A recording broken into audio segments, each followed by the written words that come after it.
अगदी कापसासारखा मऊ, जिभेवर अलगद विरघळून जाणारा, दिसायला मस्त गोल गुबगुबीत परफेक्ट दहीवडा बनवण्यासाठी फार नाही, फक्त 5 महत्त्वाच्या अशा टिप्स असतात ज्या लक्षात ठेवण्यासारख्या आहे.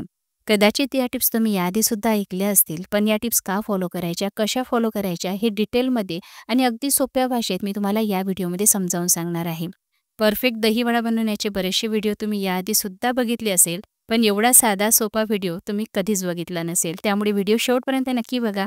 जर तुम्हाला रेसिपी आवडली तर लाईक शेअर नक्की करा आणि अशाच रेसिपी पुढेही बघण्यासाठी माझ्या चॅनलला सबस्क्राईब करायला विसरू नका. तर दहीवडा बनवण्यासाठी मी इथे उडदाचा सोलवा घेतलेला आहे, म्हणजे बिना सालीची उडदाची डाळ. आता पहिली आणि सर्वात महत्त्वाची टीप म्हणजे दहीवड्यासाठी उडदाचा सोलवा रात्रभर पाण्यामध्ये भिजत घालायचा. यामुळे डाळ वाटत असताना अगदी बारीक आणि स्मूथ वाटल्या जाते. डाळीचे कण यामध्ये शिल्लक राहत नाही आणि वाटत असताना पाण्याचाही वापर कमी करावा लागतो. आता डाळ वाटत असताना पहिलं जे वाटण आपण काढतो ना, त्यामध्ये आपल्याला आलं घालायचं आहे, मिरची घालायची आहे आणि जिरे घालायचं आहे. फक्त पहिलं वाटण करत असतानाच आलं, मिरची आणि जिरे घालायचं.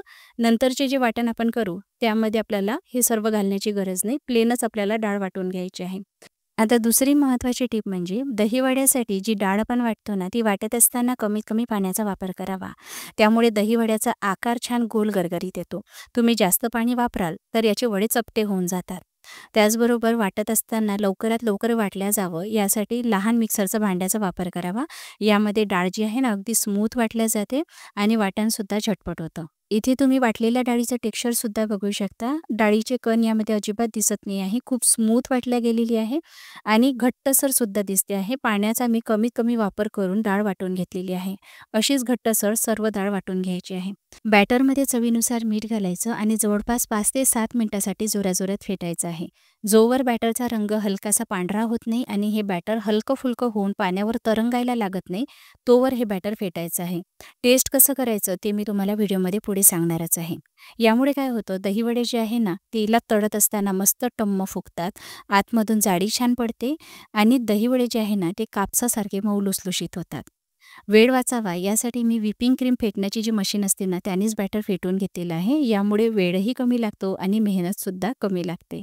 तुमच्याकडे जर अशी व्हिपिंग क्रीमची मशीन असेल ना, तर ती वापरून तुम्ही बॅटर फेटून घेऊ शकता. पण जास्त वेळ फेटायची नाही, फक्त 5-1 मिनिटासाठी फेटायची आहे. आता बॅटर परफेक्ट फेटला गेला आहे की नाही हे टेस्ट करण्यासाठी पाण्यामध्ये आपल्याला बॅटर घालून बघायचं आहे. तरंगायला लागलं की समजायचं बॅटर नीट फेटलं गेलेलं आहे. गोड दही तयार करण्यासाठी दह्यामध्ये काळं मीठ आणि पिठी साखर घातलेली आहे आणि दही छान फेटून घ्यायचं. बाकी यामध्ये काहीही घालण्याची गरज नाही आहे. दही आपल्याला असंच प्लेन ठेवायचं आहे. गोड दही तयार झालेलं आहे. आता दहीवड्यावर जी चिंच आणि खजूरची चटणी सर्व केल्या जाते ती आपण बनवतो आहे. त्यासाठी सारख्या प्रमाणामध्ये चिंच आणि खजूर घ्यायचे किंवा गुळाचाही वापर तुम्ही करू शकता. कडकडीत गरम पाण्यामध्ये 15 ते 20 मिनिटासाठी भिजत घालायचं. मार्केटमध्ये चिंच आणि खजूरची रेडीमेड चटणीसुद्धा मिळते, त्याचाही वापर तुम्ही करू शकता किंवा घरच्या घरी अशा पद्धतीने जर बनवून ठेवली तर ही महिनाभर टिकून राहते, खराब होत नाही. आता जी चिंच आपण भिजत घातलेली होती ती मिक्सरमध्ये घालायची. चिंच भिजत घातलेलं जे पाणी होतं ते थोडं घालायचं आणि ही चिंच अगदी बारीक अशी मिक्सरला फिरवून घ्यायची. खजूर आणि चिंचेमधल्या बिया मी सुरुवातीलाच काढून घेतलेल्या होत्या, पण काय होतं ना, चिंचेला काही टरफलं अशी चिकटून बसलेली असतात की सहजासहजी निघत नाही. त्यासाठीच आपण हे गाळून घेतो आहे आणि सोबतच खजूर आणि चिंचेचा जो चोथा असतो ना, तोही आपल्याला वेगळा करायचा आहे, जेणेकरून ही चटणी जी आहे ना, ती अगदी स्मूथ अशी तयार होईल. बघू शकता. खात असताना हा चोथा आपल्याला दाताखाली येणार नाही. चिंच आणि खजूरची पेस्ट इथे तयार झालेली आहे. ही पेस्ट आपण आता एका पॅनमध्ये घालूया. इथे पॅन वापरत असताना लोखंडी पॅनचा वापर करू नका किंवा ॲल्युमिनियम पॅनचा सुद्धा वापर करायचा नाही. तुम्ही इथे स्टील भांड्याचा वापर करू शकता किंवा नॉनस्टिक पॅनचा वापर करता येईल. यामध्ये 1 चमचा लाल तिखट, 1 चमचा धनेपूड, अर्धा चमचा भाजलेल्या जिऱ्याचा पूड, चाट मसाला आणि काळं मीठ घालायचं. आता हे सर्व आपण नीट एकत्रित करून घेऊया आणि 5 ते 7 मिनिटासाठी मध्यम आचेवर ही चटणी शिजवून घ्यायची आहे. गरज पडल्यास थोडं पाणी घालायचं. दहीवड्यावर जी चिंच आणि खजूरची चटणी सर्व केल्या जाते ना, ती खूप जास्त दाटसर नसते, पातळच असते. तरीसुद्धा मी खूप जास्त पातळ बनवलेली नाही. ही चटणी तुम्ही महिन्याभरासाठी स्टोअर करून ठेवू शकता. आता चटपटीत हिरवी तिखट चटणी बनवण्यासाठी पाव कप फुटाणा, यामध्ये मुठभर कोथिंबीर, 4 हिरव्या मिरच्या, काळं मीठ, चाट मसाला घालायचा आणि सोबतच पाणी घालायचं. चटणीचा रंग हिरवा कंच राहावा, काळा पडू नये यासाठी यामध्ये बर्फाचे क्यूब्स घालायचे आणि चटणी अगदी बारीक अशी वाटून घ्यायची. चटणी तयार झालेली आहे. बनवल्यानंतर फ्रीजमध्ये ठेवा म्हणजे काळी पडणार नाही. आता एका पसरट भांड्यामध्ये 1 वाटी ताकामध्ये गडवाभर पाणी आणि चवीनुसार मीठ घालून मिसळून घ्यायचं. हे ताकाचं पाणी मी कशासाठी तयार केलं आहे, तर वडा तळल्यानंतर याच पाण्यामध्ये आपण वडा भिजत घालणार आहोत. दही वड्याचा वडा परफेक्ट बनण्यासाठी तेलाचं तापमानसुद्धा तितकंच महत्त्वाचं असतं. तेल आपल्याला मध्यम आचेवर गरम करायचं आहे, पण खूप कडकडीत गरम करायचं नाही किंवा खूप गारही तेलामध्ये वडा तळायचा नाही. तेल जर खूप कडकडीत गरम असेल ना, तर वडा वरून खूप लवकर लाल होऊन जातो, पण आतमध्ये कच्चाच राहतो. गार तेलामध्ये जर तळाल ना, तर वडे चपटे होऊन जातात आणि तेलही खूप पितात. त्यामुळे आपल्याला मध्यम आचेवर सुरुवातीला वडा तळायचा आहे. एकदा वड्याने आकार नीट पकडला, की नंतर लो फ्लेमवर वडा तळायचा म्हणजे आतपर्यंत छान शिजला जातो.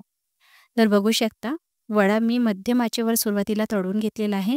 हलकासा पिवळा रंग आल्यानंतर मी अगदी लो फ्लेमवर 2 ते 3 मिनिटासाठी तळून घेतलेला होता. म्हणजे आतमध्ये जाडीसुद्धा छान पडते आणि वडा जो आहे ना, तो परफेक्ट आतपर्यंत छान शिजला जातो, कच्चा राहत नाही. आणि आकार बघू शकता तुम्ही किती गोल गरगरीत आलेला आहे. आता तळून झाल्यानंतर लगेच आपल्याला ताकाच्या या मिश्रणामध्ये घालायचं आहे. 5-1 मिनिटासाठी असंच ताकाच्या पाण्यामध्ये सोडायचं. म्हणजे दुसरी बॅच तळून होईपर्यंत या ताकाच्या पाण्यामध्ये सोडायचं आणि नंतर हलक्या हाताने पिळायचं आहे. खूप दाबून पाणी पिळायचं नाही.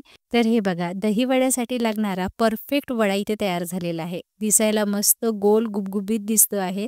आतमधून मी तुम्हाला कट करून दाखवणार आहे. बघाल किती जाळीदार झालेला आहे. कापसासारखा मऊसूद होतो, जिभेवर अलगद विरघळून जातो. आणि खरं सांगू का, हा दही वडा ठेल्यावरच्या दही वड्यापेक्षाही जास्त चविष्ट बनतो. उगाच आपण ठेल्यावरच्या दहीवड्याचं कौतुक करत असतो, पण घरीसुद्धा ठेल्यावरच्यापेक्षा परफेक्ट दहीवडा बनवता येतो, हे तुम्हाला बनवल्यानंतरच कळेल. या व्हिडिओमध्ये ज्या टिप्स मी तुम्हाला सांगितलेल्या, त्या जशाच्या तशा फॉलो कराल ना, तर परफेक्ट दहीवडा घरीच बनवता येतो. ठेल्यावरच्या दहीवड्याचं कौतुक करणं बंद कराल तुम्ही. एवढा चविष्ट दहीवडा तुम्ही घरीच बनवाल. आणि आता हा दहीवड्याचा जो वडा आहे ना, तो आपण एकदा कट करून बघूया. बघूया कच्चा आहे की छान शिजला आहे? बघा. अजिबात कच्चा नाही आणि जाळी बघा. बेकिंग सोडा घातल्यानंतर जशी जाळी पडते ना, तशीच जाळी बिना सोडा घालता पडलेली आहे. परफेक्ट वडा इथे तयार झालेला आहे. दहीवडा ही अशी डिश आहे, कुठल्याही लग्न समारंभामध्ये दहीवडा हा आवर्जून बनवला जातो. रिसेप्शन असो किंवा छोटी-मोठी बर्थडे पार्टी असो. बनवायलाही सोपा असतो आणि चवीलाही मस्त लागतो. माझ्या पद्धतीने एकदा दहीवडा घरी बनवून बघा. खूप आवडेल तुम्हाला. रेसिपी कशी वाटली मला कमेंट करून नक्की कळवा. जर आवडली असेल तर लाईक, शेअर करून माझ्या चॅनलला सबस्क्राईब करा आणि फेसबुक पेजला फॉलो करायला विसरू नका.